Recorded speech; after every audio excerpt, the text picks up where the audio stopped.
I came out second after Monica, and I remember looking at it. It was coming over the mountain, and it was like almost as wide as one of the humps, and it was very low. It's coming across the sky, and as it's moving, it's blocking and unblocking the stars.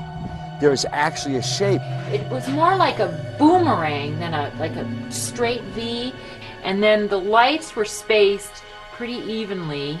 It was actually 5 lights that were a V, 1 in front and 2 on each side, and it was perfect. It was a perfect triangle. If you can imagine something the size of Camelback Mountain floating down Scottsdale Road, you have some idea of the intensity of this thing.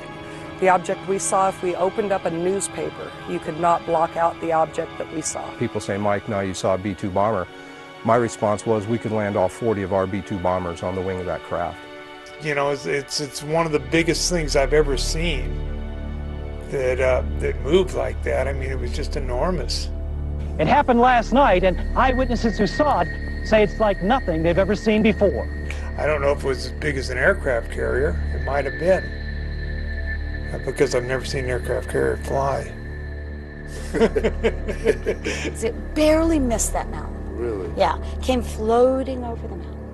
So had you not looked up, you wouldn't have known it was No, there. my daughter, it was 8:30 at night. My daughter was coming over here, and she ran in and said, Mom, you have got to see this. So we all... There was such an uproar about what people described seeing that we also did a story about it back in 1997. The first report of a strange flying object came at about 8:20 that night from a former police officer in Paulden, Arizona. Over the next 40 minutes, people gave similar reports of an object along a 200-mile route south to Phoenix and Tucson. It was gunmetal black. It wasn't shiny. It wasn't invisible. It was more of a dull, bluish black color. And we both just stayed there and looked at it for a couple minutes, and it was completely silent. When you look down the street on a hot day in Phoenix, above the street's like it's really wavy, and you see everything kind of distorted, and that's what it looked like up inside the middle of the craft. It was just gliding, and then it stopped, and then it, like, the sides retracted a little, and then it was gone. Just went. Acceleration to deceleration, it was no noise the whole time. And not a sound. Explanations have been tossed about that they were flares, that there were planes flying in formation. But Mark and Robin, we checked with the FAA today, we checked with Sky Harbor, and we checked with Luke Air Force Base, and there's been no official explanation of those strange bright lights last night. I'm going to order a full, investigation of this through DPS. We're going to make all the necessary inquiries, and we're going to get to the bottom of it. We're going to find out if it was a UFO.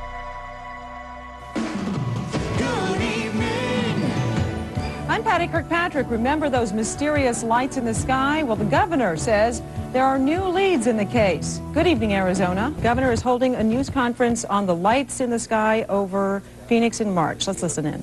And now I'll ask Officer Stein and his colleagues to escort the accused into the room so that we may all look upon the guilty party. Don't get him too close to me, please. It's, Now, this just goes to show that you guys are entirely too serious.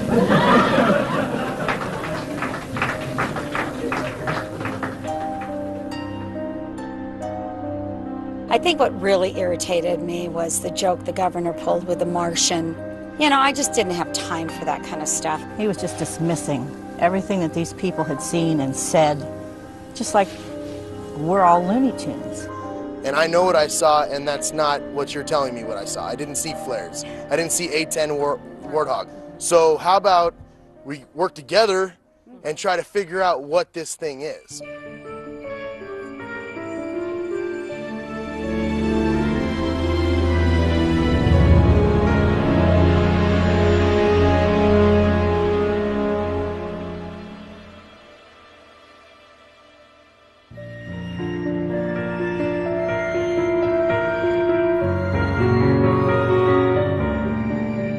So when you hear someone says they saw a UFO, you think they're crazy? Yes, I think they're crazy, yes. What puzzles me is why people laugh at the subject of UFOs, but when the laughter stops, everyone secretly wants to know, are they real? See that now? See a big one? See it going? Do you see it? Jeez. I don't know if I want to know if UFOs are real, because then that raises a lot of other issues. Who are they? Why are they here? Are they going to hurt me? Do they have chocolate? When I told my father I wanted to make a documentary about UFOs, he said I was crazy. In fact, my whole family did. And 95% of the time, this stuff is crazy. But the remaining 5%, that is what keeps me going. This man in the saucer, can you describe him? What year was this taken, do you know? I'm James Fox, and I've been curious about UFOs for a long time. If you look down at the very bottom, there's the little disc. Very curious. Look at that. Evidently, the Air Force is curious too. In pursuit of this obligation, And in 1952, they admitted it. we have received and analyzed between 1,000 and 2,000 reports. There have been a certain percentage of this volume of reports that have been made by credible observers of relatively incredible things. All blacked out? Wonder what was under there. With the help of investigative reporter Leslie Kane, I decided to put together some of the best witnesses from around the world for this film. Almost 10 years after the termination of Project Blue Book. The cases and photographs you are about to see represent some of the best evidence that UFOs are real. It's of unknown origin. What were they after? There was a beam of light that came down at our feet. Is James? Beams were going down into the WSA. Hey, we are all in the limo and we're on. The operator in the tower would verify that, and several of them. So they were looking for fissile material. I hear the same question over and over. If UFOs are real, then surely someone in the know would be talking. So what time are we actually going on the air? Or I think 6 o'clock, you guys. Hey, Chris. Yes, we need everyone.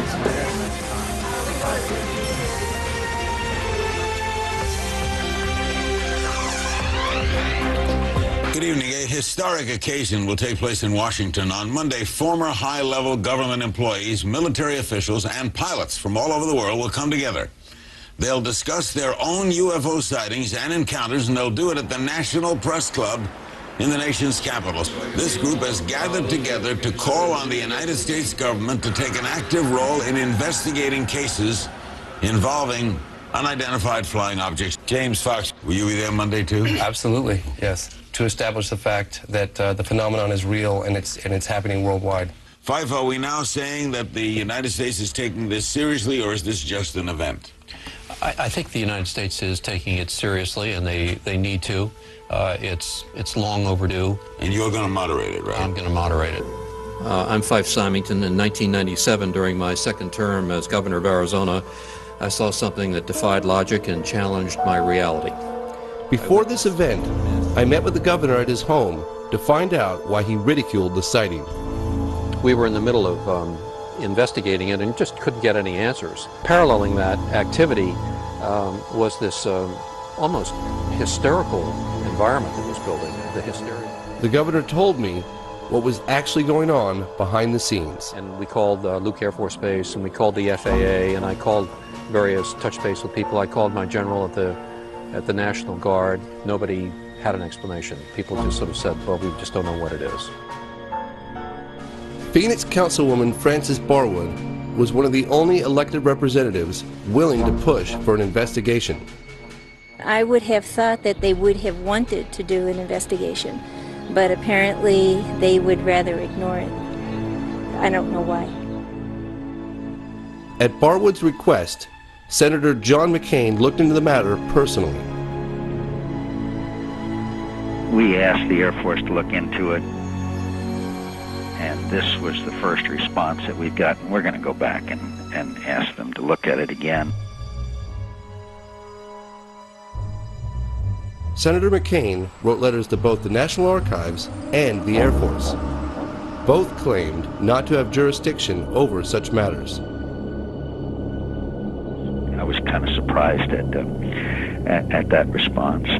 But there are people who said they saw things, and whenever that happens, they deserve at least an investigation, it seems to me. The Air Force explanation eventually provided to Senator McCain was military flares dropped from A-10 Warthogs between 9:30 and 10 p.m.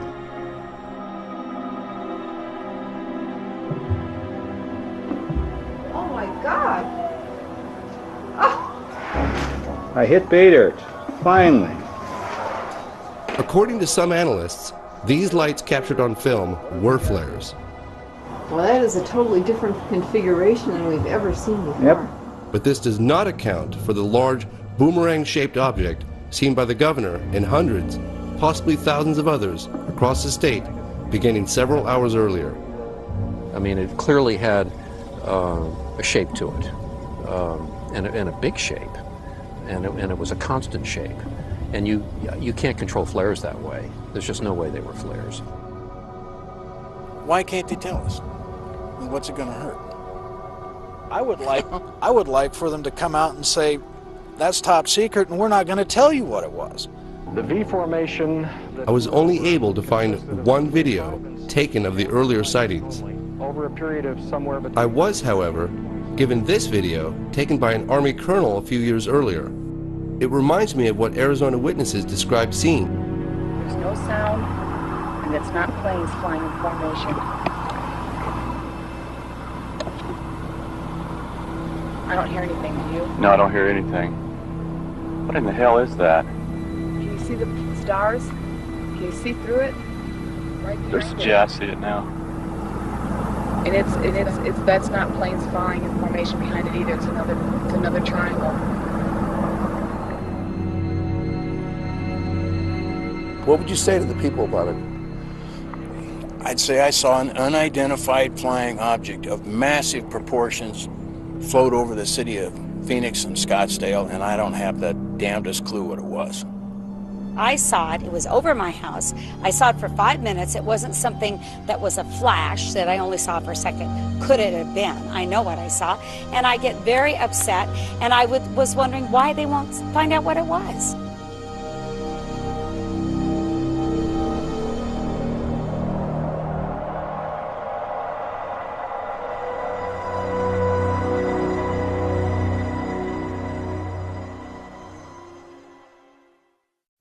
Governor Symington, I am Bill Burns from the History Channel. Just a quick question.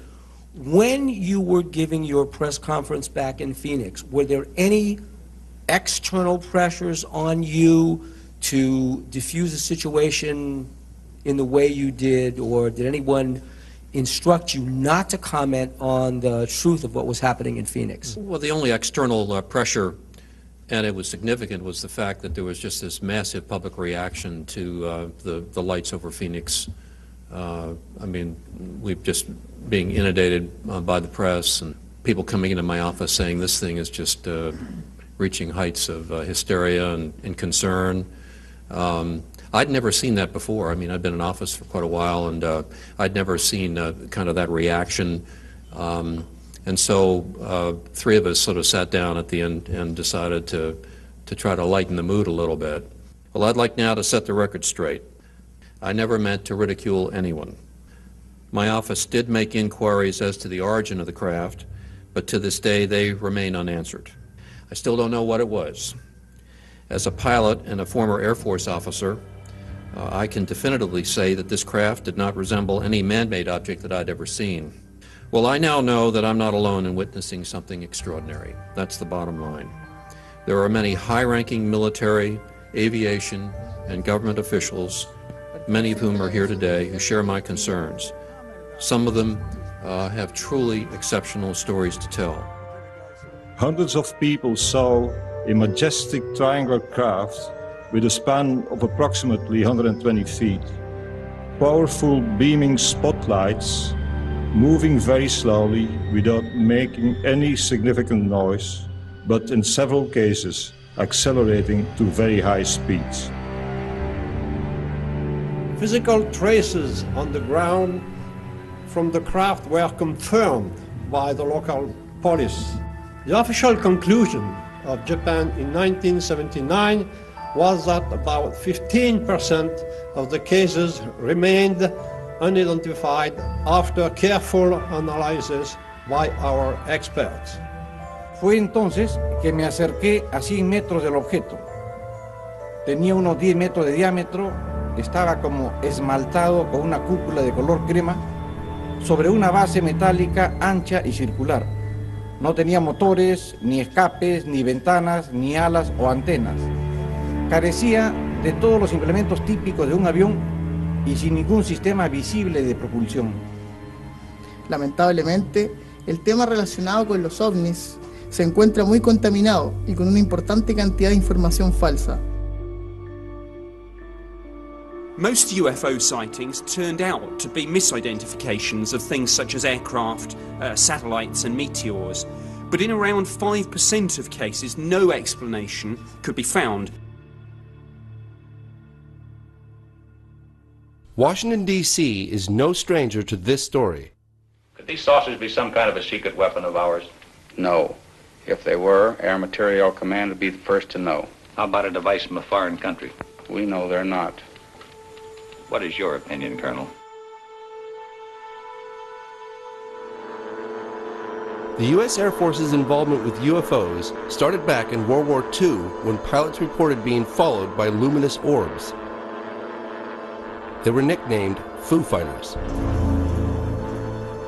By 1947, flying saucer sightings were getting national coverage. They flew erratically like a saucer would if you skipped it across the water. According to this memo titled Opinion Concerning Flying Discs by General Nathan Twining, the phenomenon reported is something real and not visionary or fictitious. No, it just come up like that and then it tipped and just, I mean, really went. It didn't have no smoke, no motor, just the wind.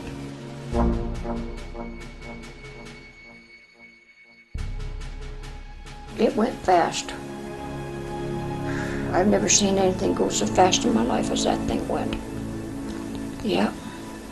The sightings over Washington in July 1952 were just part of one of the biggest and most impressive UFO waves in all UFO history. This incident was witnessed by the public, military pilots, and air traffic control. Pilots went aloft. They saw a luminous glowing object out in front of them right where the radar indicated it to be. So you had ground radar, airborne radar, and the pilots' visual sightings. Look magazine reported that radar operators at Washington National Airport tracked UFOs at speeds up to 7,000 miles per hour. I am here to discuss the so-called flying saucers. Major General Samford, who was the Director of Information of the Air Force, called a press conference, which was characterized at the time as being the largest press conference since World War II. The Air Force interest in this problem has been due to our feeling of an obligation to identify and analyze to the best of our ability anything in the air that may have the possibility of threat or menace to the United States. There have been a certain percentage of this volume of reports that have been made by credible observers of relatively incredible things. It is this group of observations that we now are attempting to resolve. Did the Joint Chiefs of Staff talk to you or concern you about the unknown and the unidentified flying object? Oh yes, we discussed it at every conference that we had with the military, and they never were able to make me a concrete report on. Do you have anything on the subject, sir? No, I haven't anything on the subject, and there's always things like that going on, flying saucers. There were senior Air Force generals convinced that we had interplanetary visitors. And they were setting the policy, and they were behind the Life magazine article of, I believe, April 1952, which was titled, "Do We Have Interplanetary Visitors?" If you read the story, the answer obviously was yes. With the cooperation of the United States Air Force, Life magazine conducted an exhaustive one-year study. Out of a number of conclusions, this one caught my eye. No power plant known or projected on Earth could account for the performance of these devices. Dick Calderhose is a journalist and a qualified pilot. He saw what he believed to be a flying saucer. The flight from Winnipeg to Vancouver in jet aircraft, we're fairly high, about 37,000 feet, coming up in the mountains just about sunset. This unexplained light or a disc-shaped object was down in the darkness. So I just happened to have a camera with me, and we took a picture. In my opinion, I think they were worried that it would panic the public if they knew that someone had vehicles that had this kind of performance way back right after World War II, a period of time. So they started telling lies about it. Dr. J. Allen Hynek investigated UFOs for the United States Air Force for over 22 years. The most well-known of these investigations was Project Blue Book. Where media is not... In this 1979 interview, Dr. Hynek revealed why the Air Force changed its public position. They were strongly guided by the CIA, because the CIA was not concerned so much with UFOs as they were with UFO reports. They were afraid, actually, that if another nation wanted to perpetrate another Pearl Harbor, that if their agents spawned a bunch of false flying saucer stories that might clog the military wires, as actually happened in 1952. So they devised the so-called Robertson panel, of which I was an associate member at the time. A very prestigious panel. I was one of the lower ranking ones. They had Nobel Prize winners and whatnot on it. But at any rate, they handed down the dictum, which then became sort of the unwritten law of the Air Force: don't rock the boat, play it down, cool it, don't get the public excited. Well, what is your answer to the people who are sure there are spaceships and they say that you and the Air Force are in cahoots? Well, first of all, this business about being in cahoots is just simply a downright falsehood. And I know, having been in Blue Book for nearly 20 years, that whenever an interesting case came up, the very last thing in the world they would do is to notify the media. And when the media themselves found out something, the Air Force did its best to play it down. It's called it a balloon, called it a star, called it... Balloons, meteors, satellites, aircraft seen with the sun glinting off of them, and birds. Our critics continually charge that the United States Air Force is withholding information from the general public on this subject. This is absolutely untrue. And there is nothing in the records which would indicate that we have been visited by any advanced civilization. There's nothing to hide. There's nothing to hide at all. Good evening. Reports of flying saucers are nothing new. When it got to the top of the trees, it stopped. So it looked like a round disc. Residents of the area saw it. The police saw it. Sergeant Newell Schneider of the Sheriff's Office remembered it well enough to draw it. What do you think it was? Well, if they call it a flying saucer, that's what it is. The Air Force sent its chief scientific consultant on UFOs, Professor J. Allen Hynek, to check the Michigan sightings. A little bit of small light appears here, it goes out, another one appears over here, that goes out then, but the illusion as viewed from a distance is that the objects have moved back and forth. The citizens of Michigan didn't buy it and asked then Congressman Gerald Ford to investigate. Mr. Ford, what about flying saucers? You've had some in Michigan in the past week. Do you really believe in flying saucers? You've called for a congressional investigation. Dave, we've had several incidents in Michigan in the last week. Incidents that many reliable, good citizens felt were sufficient to justify some action by our government, and not the kind of flippant answer that was given by the Air Force, where they passed it off as a swamp gas. Now, this is not an attack on the Air Force spokesman or the project spokesman. They are simply following orders to explain away all UFO sightings as quickly as possible when they become public and deny that UFOs really exist.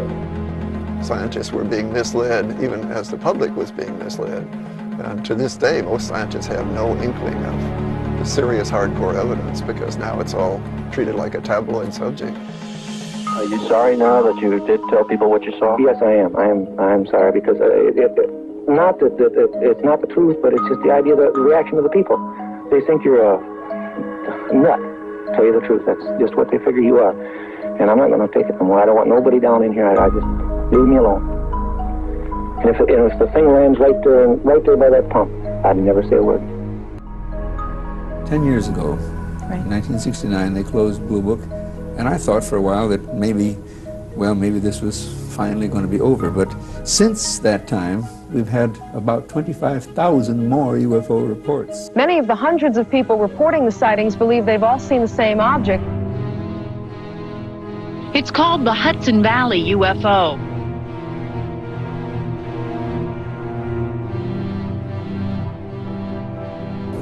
Not quite. I'm going to tell you something, honey. I don't know what the hell it is.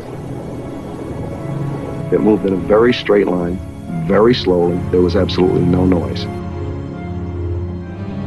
There was not a sound. And it moved smoothly? Very smoothly, almost like it was floating. It was silent, it was hovering. I mean, airplanes can't hover. Do you believe in UFOs? Personally, no, sir. How do you know that you're not being used? How do you know that you know the full story when you stand?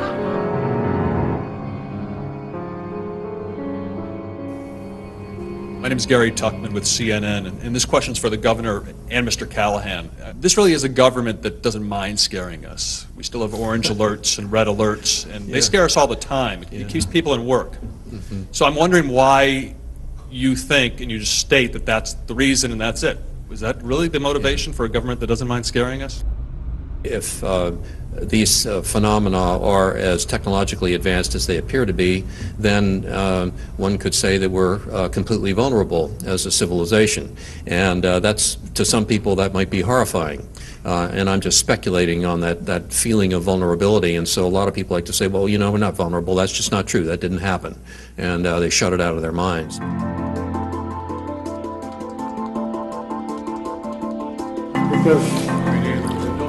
Well, that's something. I know what countries are from. Well, we could do a little round table introduction then, if you know, because, you know, a few of us have only just met and things like that. Yeah, we met today already, but extensively. After the program, last evening, they did the survey on the internet. And they asked people, do you believe in UFOs? What were the results, 75 or 80%? 83% said yes. So you have a chance, yeah? You have a chance. An opening. You make it. You guys are all here? We were talking bad about you. Someone said to be here for 6:30. I think 6:30 is the right time. We've had a crate of I didn't know it was here yet, so I came back. The night before our big event at the National Press Club, we all met for dinner. Certainly one of the people that I spoke to was a meteorological officer. My dream was coming true. Here I was, surrounded by credible people who were about to share incredible stories. So these are reliable witnesses. Yeah. There were generals, pilots, physicists, an FAA official, an Air Force colonel. I'd never been in a room full of so many people of this caliber comfortably talking about the existence of UFOs. We were enjoying our time together. It was remarkable how everyone had something extraordinary in common. There was a mutual understanding, and I got some answers to some big questions. Why did the French government do what they did by releasing the UFO files just recently? It took 15 years to convince to do something. Despite the public position of the US government, somebody, whether it was on an official or a sort of back-channel basis, but somebody most definitely was looking into the UFO phenomenon. If you're not capable to identify whatever flies around, there is something wrong. Could you say something very quickly? One of the things I always remember you talking about was when you'd be at a cocktail party and the subject would come up with UFOs, and you sat with one on the ground for 45 minutes and you'd bite your tongue. What was that like? It was difficult. But you know, in some ways there was some kind of satisfaction involved there. And they're talking about stuff, the what if. And I knew. My name is James Peniston, United States Air Force retired. In 1980, I was assigned to the largest tactical fighter wing in the Air Force at the time. I was stationed at RAF Woodbridge, England. Shortly after midnight on the 26th of December 1980, Staff Sergeant Steffens briefed me that some lights were seen in Rendlesham Forest, just outside the back gate. He informed me that whatever he seen didn't crash. He told me it landed. I then ordered Airman Kabanzak A1C Burroughs to respond with me off-site.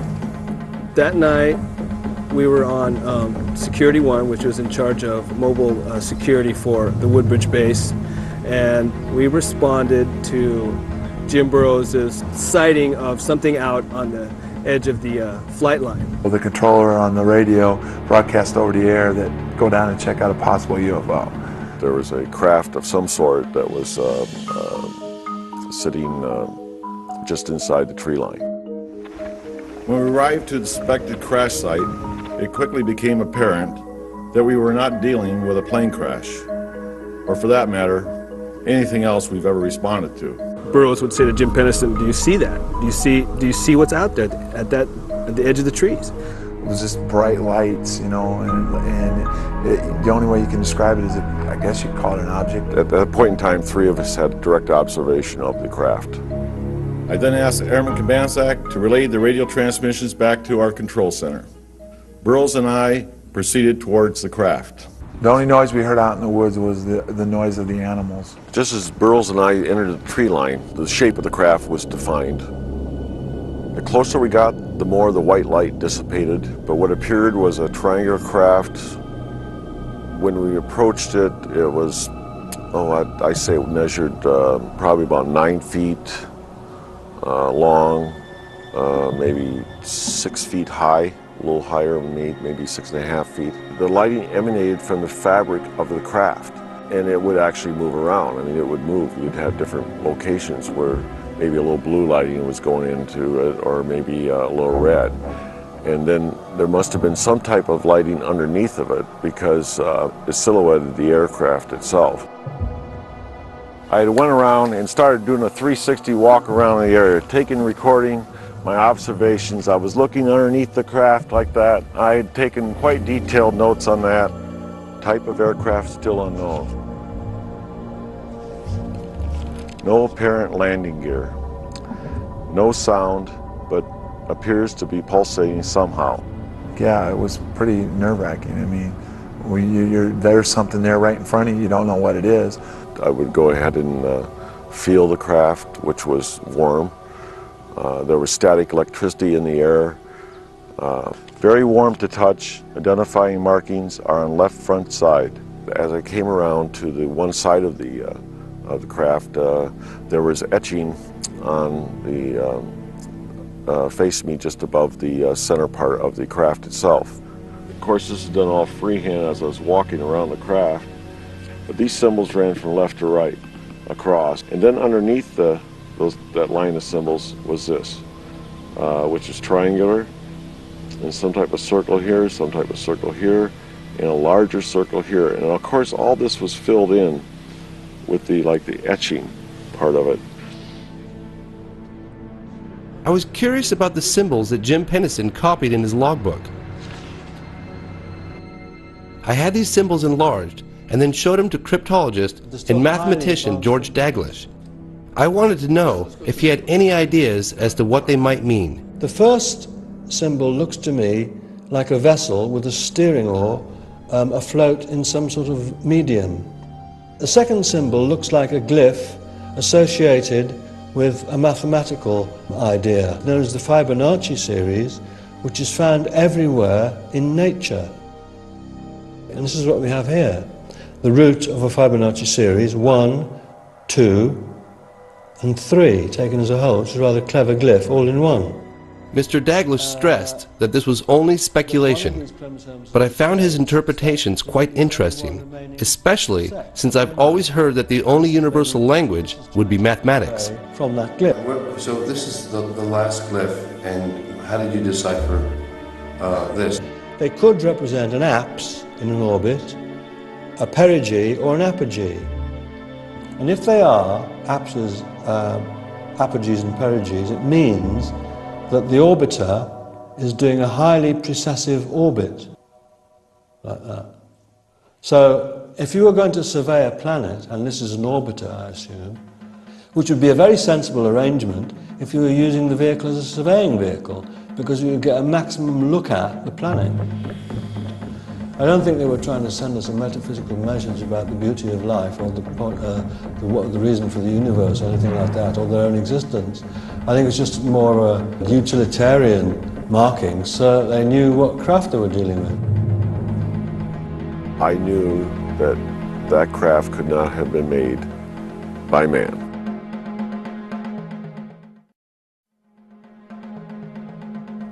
And then it started moving back in between the trees with absolutely no sound, no air disturbance at all. Take off, unknown speed, and I write, impossible. I mean, it was threatening to me, but it wasn't the type that you were going to shoot on it. And also the fact was that, what would happen if I would have shot at him? Well, what good would it have done? That night, over 80 Air Force personnel, all trained observers assigned to the 81st Security Police Squadron, witnessed the takeoff. The information acquired during that investigation was reported through my military channels. The team and witnesses were told to treat the investigation as top secret.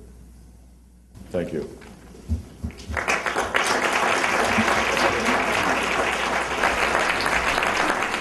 As the deputy base commander, Colonel Charles Holt was in charge of the investigation when he too became a witness. In late December 1980, I was called upon to investigate a very strange event, an event that was distracting our security police from their primary duties.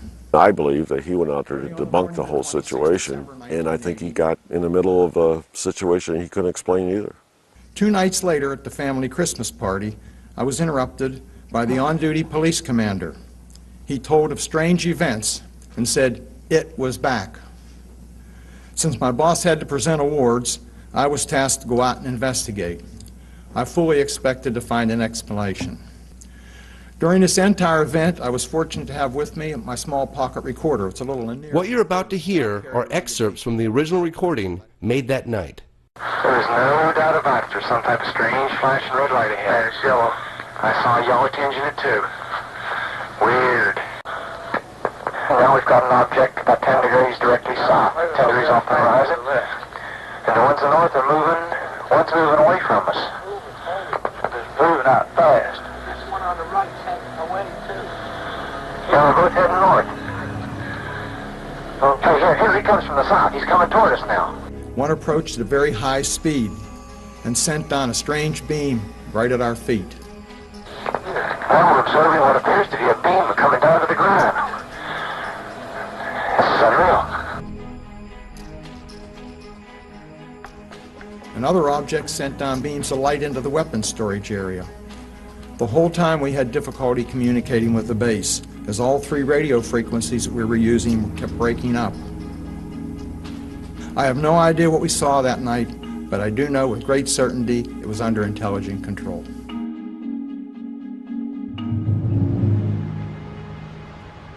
Five-star Admiral Lord Hill Norton had been pressuring Parliament to provide clear answers on this case. I wanted to know if he believed a UFO actually landed at a U.S. airbase in England.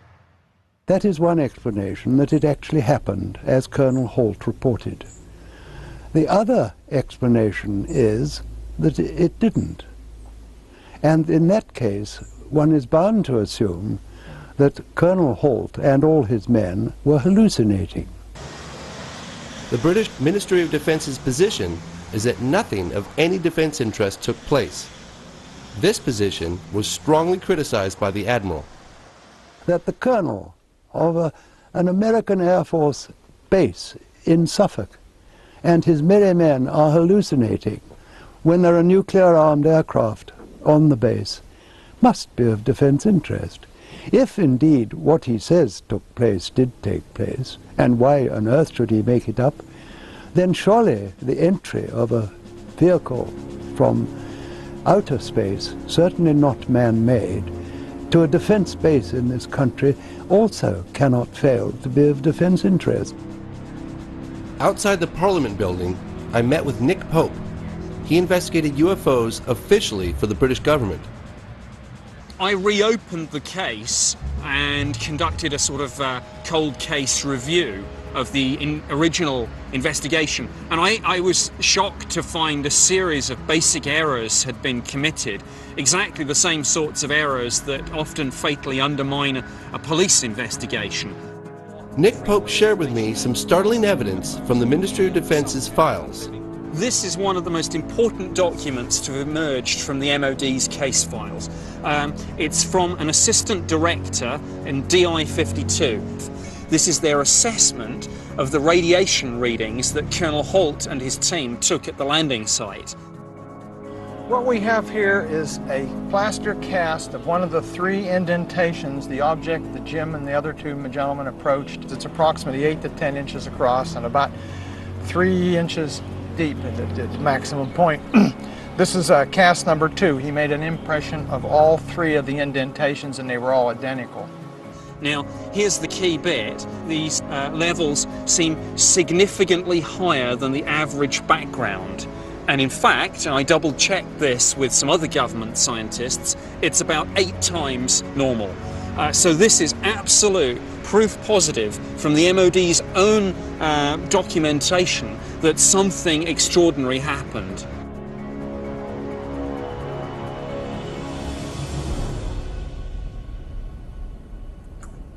Back in America, I arranged a meeting between Colonel Holt and Sergeant Nevels, one of the men who was with him that night. Well, I don't believe it. Hello, sir. How are you doing today? It's been a long time. These men shared an extraordinary experience, one that puzzles them to this day. Still wobble a little bit, but I make it. I was glad to have brought them together after 28 years.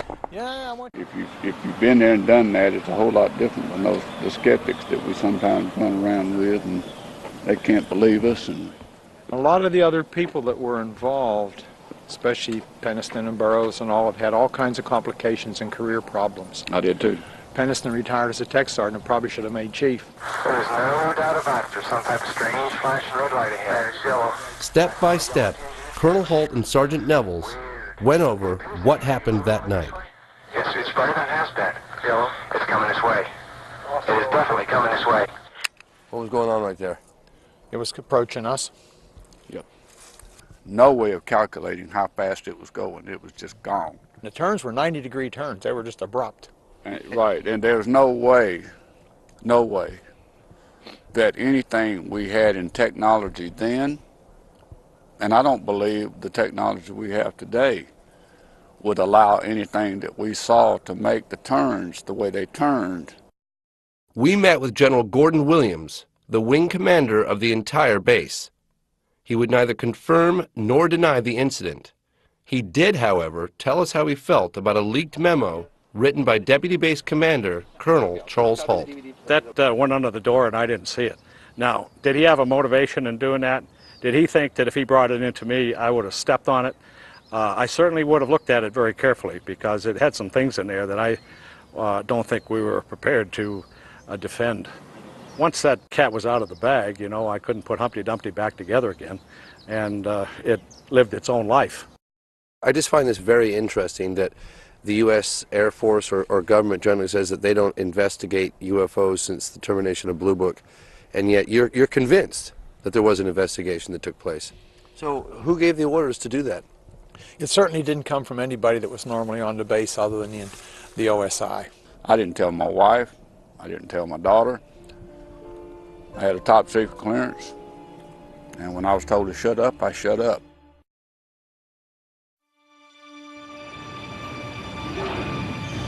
去る11月17日、日航貨物機がアンカレッジで UFO を目撃した。そしてその事実が1ヶ月後、共同通信により新聞各紙に発表された。What I'm about to tell you is about an event that never happened. For an event that never happened, FAA official John Callahan certainly has a lot of evidence. They brought the voice tapes. He kept audio recordings between the cockpit and the tower as the incident unfolded. He has 30 minutes of taped radar that confirms the UFO, a chart that documents all the objects in the 747's flight path, and the official FAA report. Event that never happened. According to Callahan, all of this was presented to the CIA in a private meeting. When the pilot first reported the UFO, He described it as a huge ball with lights running around it. He said it was about 4 times bigger than the 747 he was riding. And remember, the 747 has an elevator. And he's looking out the window and he sees something that's 4 times the size of his aircraft. What you're about to see and hear are excerpts from the actual radar and cockpit conversations as the incident unfolded.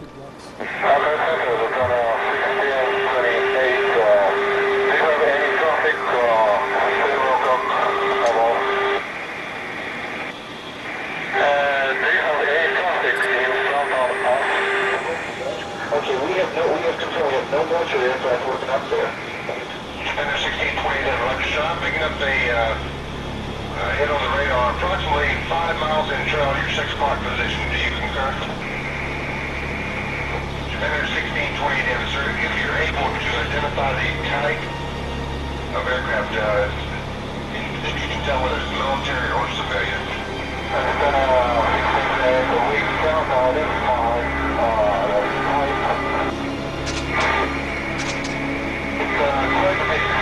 Okay. It is what? It is, okay, we've lost contact with it now. 2030. We're almost on time. I think we're within 20 seconds or so.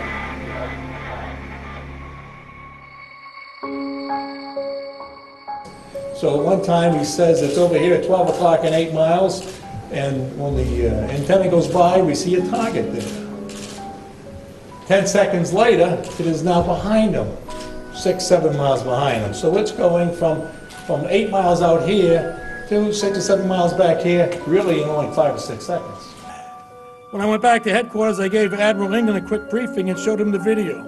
He set up a briefing with the President Reagan scientific staff. He told me my function was to hand this operation off to those people. And those people ended up being the CIA, the President's group, a bunch of grunts that came to the meeting.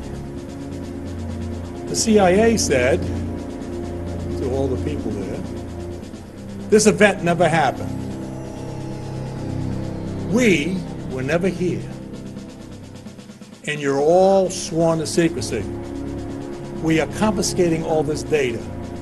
And they did. They took everything that was in the room. In those days, when you printed out something from the computer... Fortunately, he kept copies of everything back in his office. That's the end of my speech. Who are you going to believe?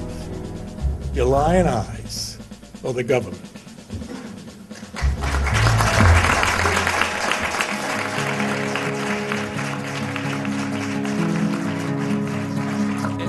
Well, how do you feel about your husband coming forward?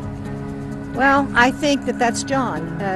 John is comfortable in what he says and what he does, and that if what he sees, he will tell what he sees, and I don't think anybody is going to tell him that he can't. And I'm proud of him. I think he does a good job, and he's telling the world what it should know. One of our greatest success stories was getting General Jafari from Iran to D.C. It took 3 months of negotiations to get his visa. Jafari was one of 2 Iranian fighter pilots ordered to intercept a UFO hovering over Tehran, Iran in 1976. The pilot in the first jet lost instrumentation and communication. When he got too close to the brilliant object, so he headed back. About 10 minutes later, they scrambled a second jet which I was piloting. General Jafari scrambled his F-4 Phantom jet to get a closer look.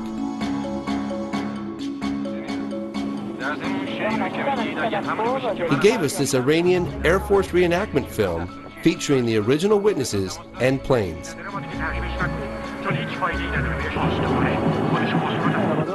Even though Jafari's F-4 fighter jet was traveling at the speed of sound, it was nowhere near fast enough. Imagine, when I was looking here, at about 70 miles out, and he jumps all of a sudden 10 degrees to my right. In this angle, 10 degrees, this part which it was traveling becomes about 26.7 miles per moment. I don't say per second, maybe less than a second. No, Paricho. Jafari was flying towards the UFO when a smaller object separated from it and headed right at him. His only instinct was to shoot at it. But that turned out to be a bad idea.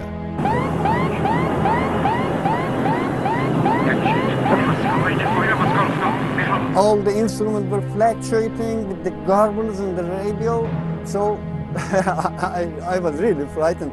So I decided to turn away, and I said, if it comes closer than about 4 miles, I will jump out. So, having maneuvered away from the object, Jafari's control panel returned to normal, and he regained contact with the tower. حال شما میتونید شاروخی هم بشینید، اما آخرین دستور اینه که بیاید تهران بشینید. Despite the United States government's claim that they have not investigated UFOs since the closing of Project Blue Book in 1969, this Defense Intelligence Agency report, made in 1976, indicates otherwise. It was obtained through the Freedom of Information Act. So you think the reason why they're not telling us is because they can't trust everyone? They can't trust, and the second one, maybe as I said, they don't want people to be panicked. And we don't take sides on 360. We like to present you with facts and information from different angles and let you make up your own minds about things. That's particularly true with mysteries. And for many Americans, there's no mystery greater than UFOs. James Fox helped organize today's UFO-related event in Washington. He joins me now, along with astronomer, former Air Force pilot and skeptic, James McGahey. Thanks for being with us, both of you. Why should, what this panel is calling for is essentially some sort of government investigation of it. Why shouldn't there be further investigation? Well, there have been investigations, and it was... Well, hang on a second. Let me just state this clearly. One of the things you keep interrupting me, sir, please. One of the things I want to mention very quickly is that the official position from the Air Force is that they terminated Project Blue Book in 1969, and there have been no official investigations since then. However, we found evidence to suggest the contrary. On a number of cases in Tehran, the general said the Americans were making discrete inquiries about the case there, as well as Bentwaters, England. The colonel said that the OSI came in and investigated that case. So you believe there is a government investigation going on, you just want it more public? They're making discrete inquiries, unofficially, yes. Well, UFOs are basically a modern space-age mythology. It's a conspiracy wrapped in superstition and myth. Where does this superstition and myth come from? And how could it be so pervasive? Within a few months of the original saucer report, practically everyone in America was conscious of flying saucers. Oh, there's an alien who's trying to kill me. Oh! Now, did you see a UFO? I did, and the rest of the account, it was unidentified flying object, okay? It's like, and so, wait, we're just getting started. You gotta be kidding. And then I would say, where was it? What did it look like? What were you doing? How much had you had before you saw it? It was probably some other satellite or a fast-moving airplane that they saw. I wouldn't believe them. I mean, I know there's been sightings, random, not well documented. Well, Jay Leno once asked, if these extraterrestrials are so highly evolved, how come it is that they only address people named Bubba who are out hunting and fishing?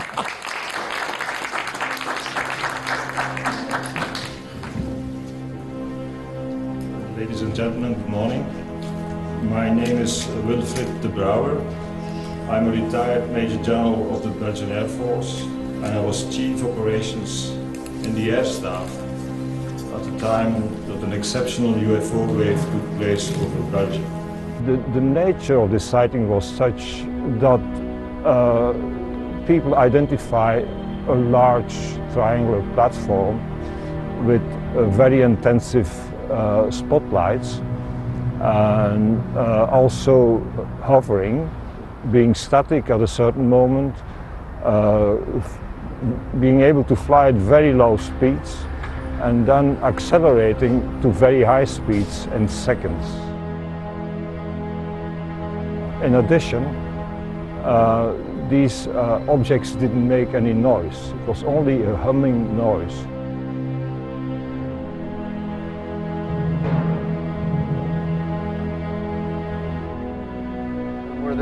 any inquiries from the American government to the Belgian Air Force regarding unidentified flying objects? Yes.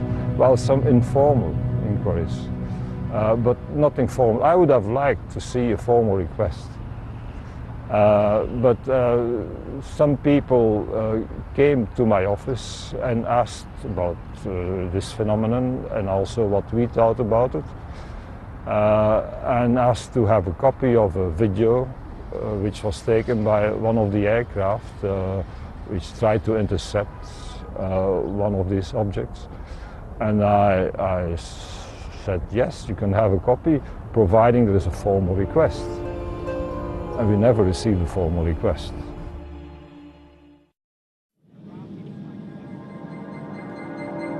Line 544, Roger, I do have a primary contact now. Good morning, everybody. Thank you for coming this morning. My name is Ray Bowyer, and I fly a civilian airliner as captain. I've been invited here due to my sighting last April of multiple as yet unidentified objects over the Channel Islands region of the English Channel. Thanks for joining us. Pilots and aircraft passengers have confirmed sightings of a large unidentified flying object off the coast of Guernsey. The mysterious shapes were spotted earlier in the week and are described as a long, motionless object that measured up to a mile wide. Line 544, zone pass message. Traffic, not really say how far, but by 12 o'clock level. Roger, I've got a very bright object, well, it doesn't say how far, extremely bright, yellow-orange object, straight ahead, very flat platform. We're looking at it through binoculars as we speak. Line 544, Roger, I do have a primary contact now, very faint primary contact, just to the left, probably you're 11 o'clock this time, in a range of about 4 trap miles. Roger. I've got a definite contact by 12 o'clock. Very bright yellow object looking, well, like a cigar. Jersey Blend 832, the zone asked us to look if we could see an object which is being seen by A-Line at the moment. We've got something about 8 o'clock resembling the description. Roger, and 832, Roger, what range would you estimate that target? Around about the similar range to Albany from us now. Well, looking through binoculars as I am now, there's a second one just appeared behind the first one from where I am. Roger 544, just confirming that all the passengers can see this aircraft. I've got the island visual, it's dead ahead. Can't say how far, probably 5 miles, but it's staying the same size. Looks to be off the northwest coast of Albany. Line 544, Roger, would you like to send? Please, I better go down, I think. 544, Roger, descend to altitude 2,000 feet, the QNH is 1021. 2,000 feet, 1021. It's very plain to see from where I am now, without any binoculars. Were you scared? I wasn't too happy, put it that way. I was quite glad to get on the ground and have a cup of tea. We flew to Guernsey, an island off the northwest coast of France, to get some first-hand testimony where the sighting took place. Here, we met with Captain Ray Bowyer and 2 of his passengers. We're travelling back from Southampton to Albany in the Trans-en-Provence. I had noticed Ray looking out through the windscreen with his binoculars, which is quite unusual. I saw Ray turn around and talk to someone behind him while we were flying. Now, it wasn't worrying from the standpoint of flying, but it was unusual. And he was gesturing to something down below. On nearing the objects, a second identical shape appeared beyond the first. Both objects were of a flattened disc shape with a dark area to the right. They were brilliant yellow with light emanating from within, and I estimated them to be up to possibly a mile across.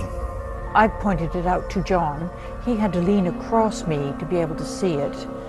It was like that. This was a big object in the sky, very, very big object. And I didn't want to be too close to it. So it was at that time anyway where we had to descend to land.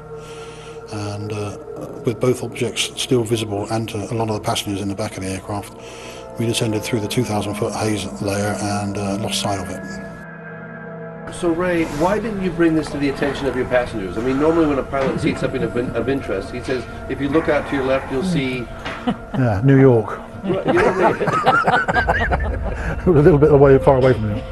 Well, it was, I didn't want to alarm anybody at that point. There again, as we got closer to these objects, there was no hiding it. They were just there.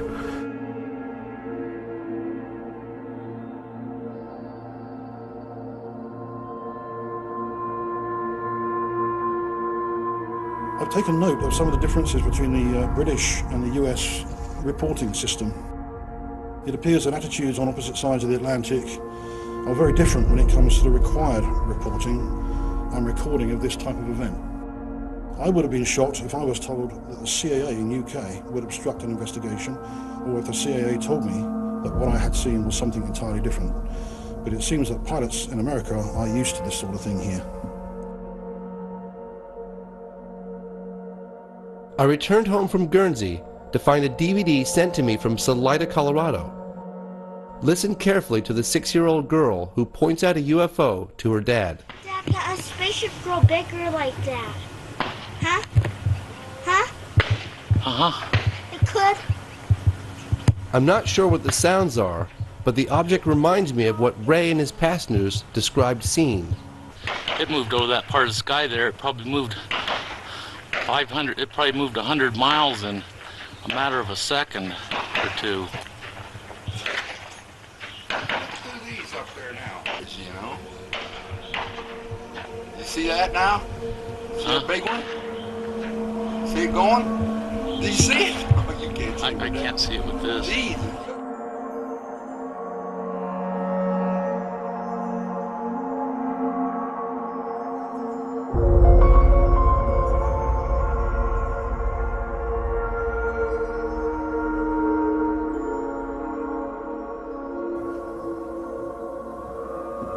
Ladies and gentlemen, good morning. My name is Jean-Charles Duboc. I am a retired Air France captain. During Air France flight 3532 from Nice to London on 28 January 1994, I observed with my crew a UFO in broad daylight near Paris.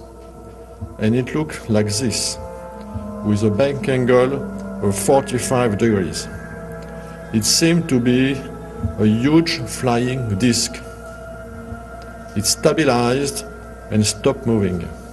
It was about 1,000 feet wide.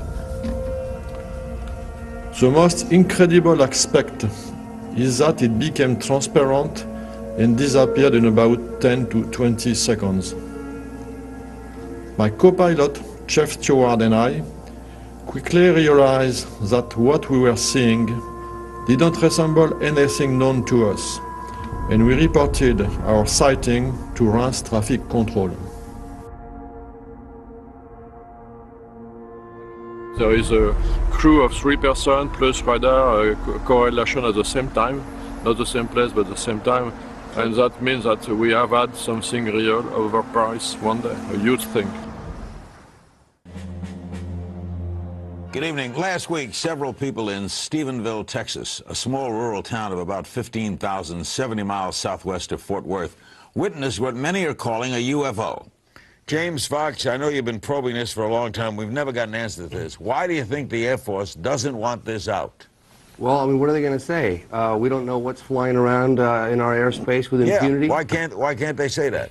I think that possibly could. I wish they would. If the Air Force is listening tonight, why don't you tell us the truth?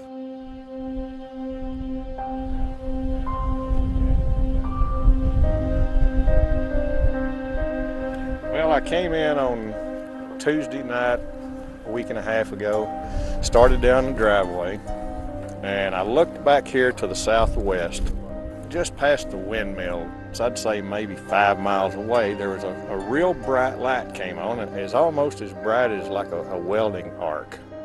One of the guys that was at my house that night called up and said that he wasn't coming back to my house until we got armed guards. And I said, why is that? He said, well, there was a UFO flew over your house Tuesday night. I said, I saw it.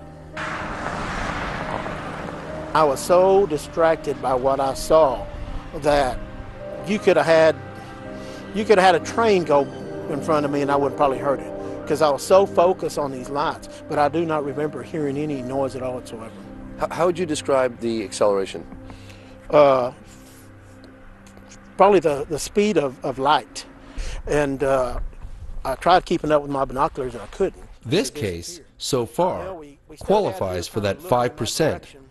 The lack of sound, the speed of the object, and apparently the military's interest. There were two jets coming from that direction this way, and I did hear the jets. You know, we're used to seeing military aircraft in our skies here in this area. We're used to seeing, you know, the helicopters and the fighter jets and the C-130s, and I mean, we know what those look like. By the way, so, when it comes to military aircraft, I am a trained observer, so...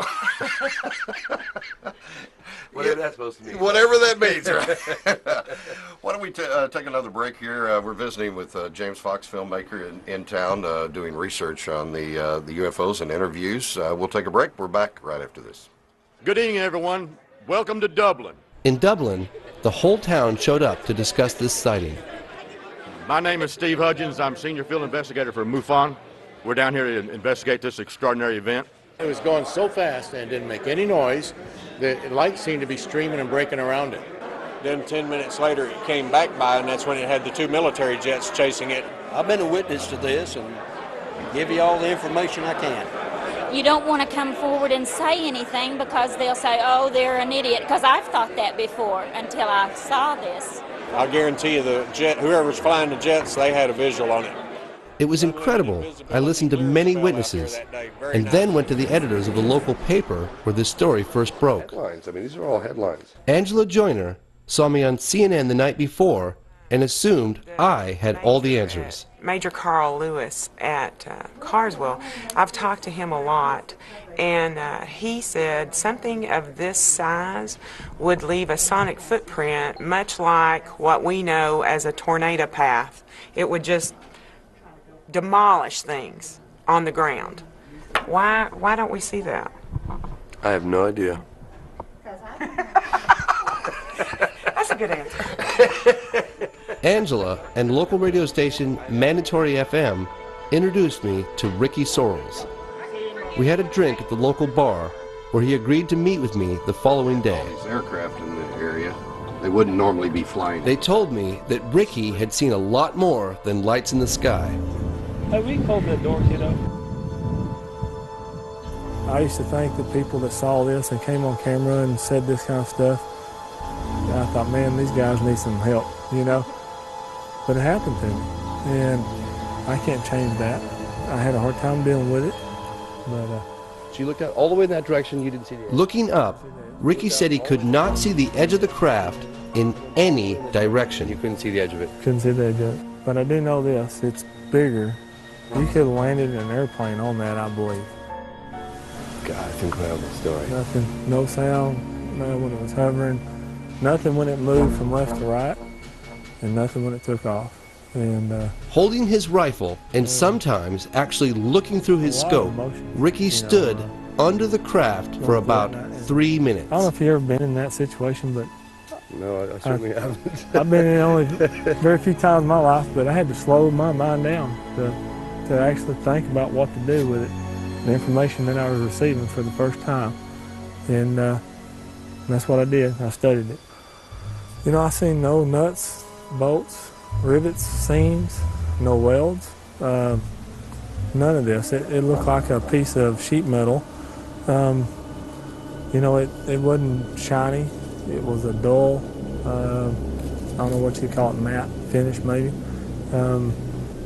And this is what I had a hard time with, was if something was to leave, in my mind, it should pivot up and go, like an airplane would.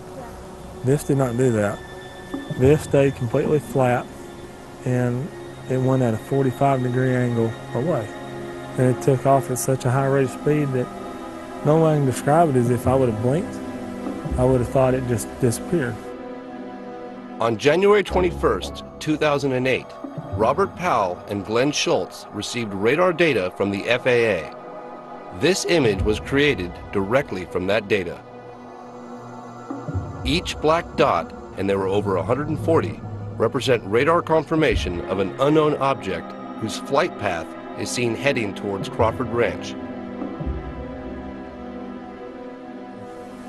I just want to know what it is. You know, why was it here? What was it? Is it ours? You know, that kind of thing. Although the military initially denied being in the area, the official explanation from the Air Force is now a flight of F-16s. After each witness I meet, I find it increasingly difficult to accept the military's response. I've actually stepped back and tried to view the big picture. I would like to find out what it is. And if people believe me, okay. If they don't, that's okay too. T-minus 15 seconds and counting. 9. Mercury astronaut Gordon Cooper was the last American astronaut to go up in space alone. He orbited the planet 22 times. While stationed at Edwards Air Force Base in the early 1950s, Cooper was part of an event that has never been explained. I was having some cameramen film the installation of a precision landing facility we were putting in right on the edge of the dry lake. And this saucer flew right over them and put down 3 little gear and landed out on the dry lake bed. And they went out, picked up their cameras and moved on out toward him filming. And he lifted off, put the gear back in the well, and climbed out at a very high rate of speed and disappeared. By the time they got back with the developed film, I was on the higher and higher and higher level officer talking to me. Finally with the colonel telling me to, when the film arrived at my desk, to put it in the carrier pouch. There would be a courier there at my office by that time already, and they'd arranged for him to fly in our base airplane back to Washington with these films, and do not run prints, etc., etc., etc. Did you watch the film? We didn't have a chance to run it. I had a chance to hold it up to the window and look at it. It was certainly good film. Did you ever keep in touch with anybody about it or discuss it? How would I keep in touch with anybody about it? There's no way within the military or within the government of keeping track of something that is classified unless you're directly involved in it, and I was not. This meeting was a turning point for my father. Gordon Cooper was an icon of his generation, and my father was amazed by his story. At that point in time, there was no doubt in my mind that this vehicle was made at some other place than here on Earth. That must have been extraordinary. Yeah, well, Buck Rogers and Flash Gordon coming true. After the film was sent to Washington, it was never seen or heard of again.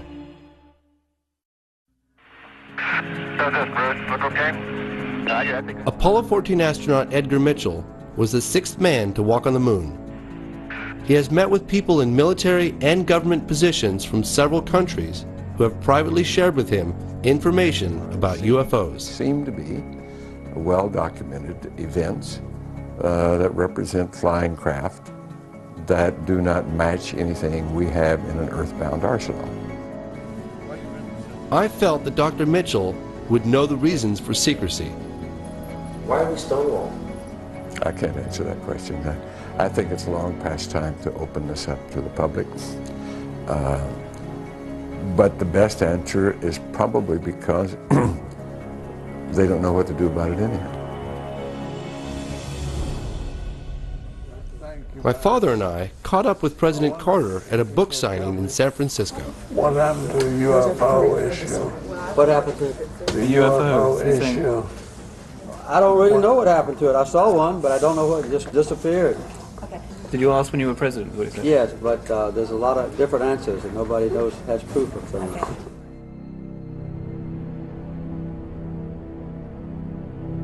The question of secrecy has puzzled me for years. I asked the panelists in D.C. to offer possible explanations. Some of the questions that Man on Street have, and whoever wants to address this can, is why In your opinion, would any government hide this from the people or not disclose this type of information of what's going on? When there are witnesses or sightings coming in, they are very reluctant to pick up the issue, to investigate, because they have no structure and they don't know how to handle it. Si existe una amenaza de origen desconocido que no tiene explicación, eso podría amenazar este sistema de conservación de poder. I suspect there are at least 5 agencies in the U.S. government that have investigative capability and do maintain files on UFOs. The public opinion, I think, is asking for information and is ready to believe that there is something serious. If we can convince the government, it could change. Good morning, ladies and gentlemen. My name is Jean-Claude Ribes, and I am an astronomer working for the French Centre National de la Recherche Scientifique from 1963 to 1998. I contributed to the French Cometa report, a 3-year military study on UFOs and national security, released in 1999. Cometa translates as Committee for In-Depth Studies. It was, in essence, a high-level think tank. Cometa included such members as 4-star General Bernard Lorland, who was the former commander of the French Tactical Air Force and military counselor to the Prime Minister, as well as André Lebeau, former president of the National Center for Space Studies, and attorney-at-law Michel Algarin, director of the Cometa Group. The Cometa Group published its findings in an historical 90-page report titled UFOs in Defense: What Should We Prepare For? The formation of the Cometa Group was initiated by French Air Force General Denis Letty. Cometa concluded that about 5% of the cases studied were inexplicable and that the best explanation was what the authors called the extraterrestrial hypothesis. With investigative journalist Leslie Kane, I flew to France to meet General Letty. We met the general at his home on the outskirts of Paris. We went over some of the more puzzling encounters that led the group to their conclusions. And he saw the disc OVNI. Pilot sightings confirmed by radar. Very quickly out of his sight. And cases involving soil and plant analysis from landing sites. I had looked into one of these cases myself. Farmer Renato Nicolai from Trans-en-Provence reported that a disc-shaped object landed in his garden in the late afternoon. La forme, c'était comme si on posait 2 assiettes, l'una sur l'autre. When he told his wife, she assumed he had heat stroke and had hallucinated. However, scientific analysis of the landing site showed high levels of radiation, and when I visited the site back in 1999, almost 20 years later, nothing had grown in that spot.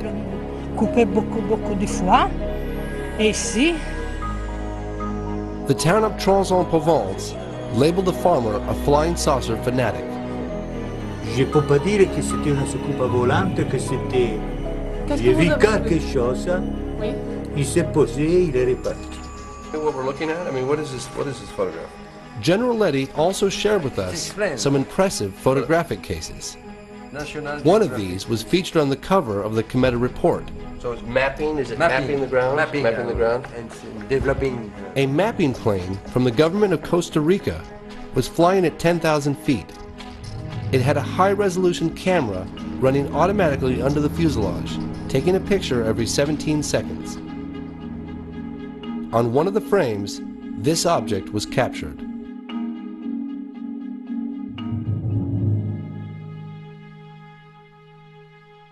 After careful analysis by several scientists, including Richard Haynes and Jacques Vallée, it was determined that the object captured on film was a real 3-dimensional airborne object. So do you think if it was announced that people would panic? If the government's announced, well, the unidentified objects are real? I cannot say yes, but I cannot say no. I asked the general to explain the Cometa report's extraterrestrial hypothesis. For us, we think that the best explanation is that object came from outside. We don't say they come from outside, but the best explanation is that's the hypothesis. In 2007, an investigative branch of CNES, the French equivalent of NASA, made 1,600 sightings spanning 5 decades available to the public.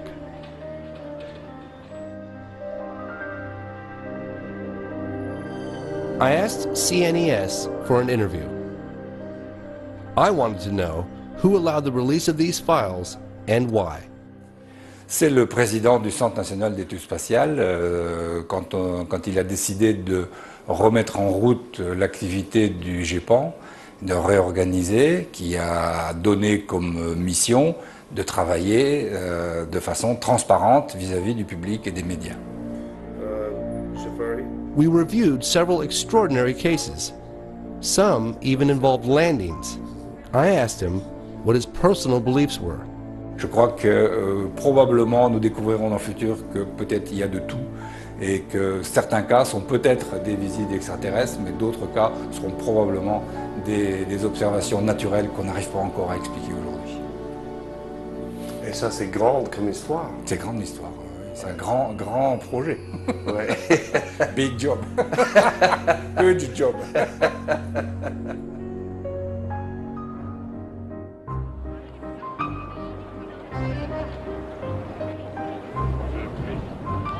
I wanted to know how releasing this information might have affected the people of France. We took to the streets. Je vois un OVNI, vous croyez tout de suite qu'il est fou? Non, je pense qu'il doit y avoir des hallucinations ou certaines choses qui permettent de penser qu'on a vu un OVNI alors qu'il n'y en avait pas.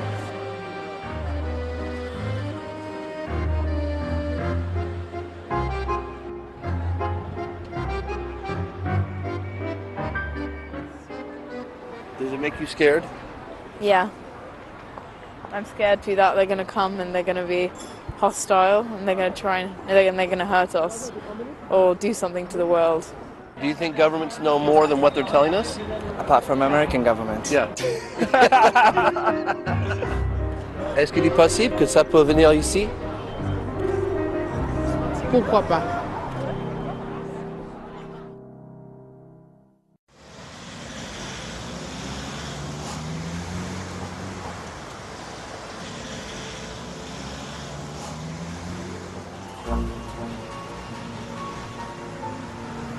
So what do you think that the British government, the MOD, is preparing for any type of disclosure? Or do you think it's just how's it going to happen? Or is it going to happen?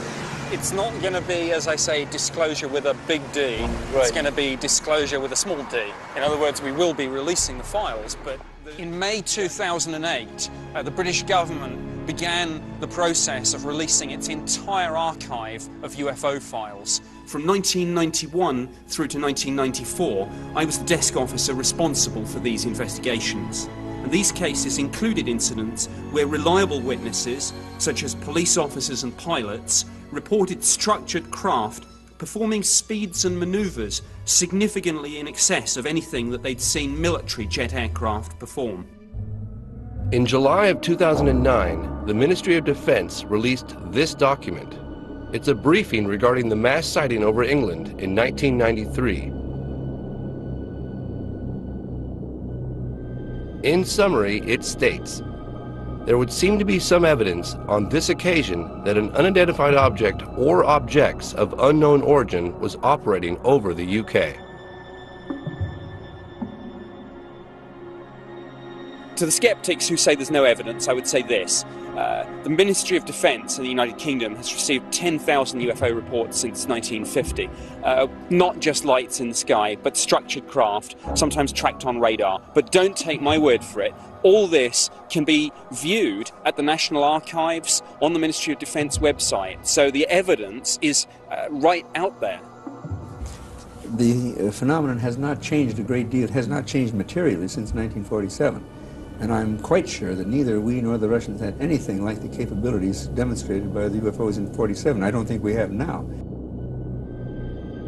Thousands of witnesses now, credible witnesses, which can confirm that indeed this so.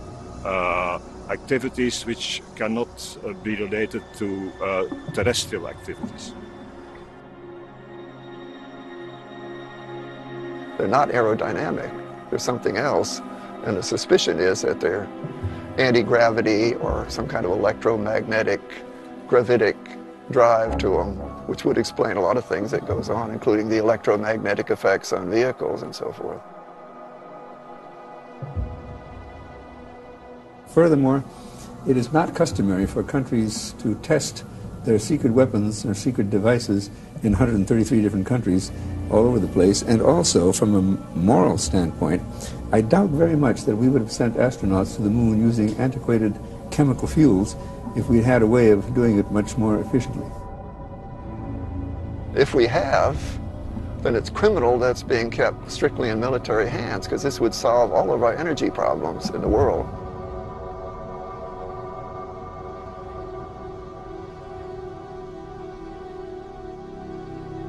So I've given up the whole idea that it could possibly be from any place on Earth.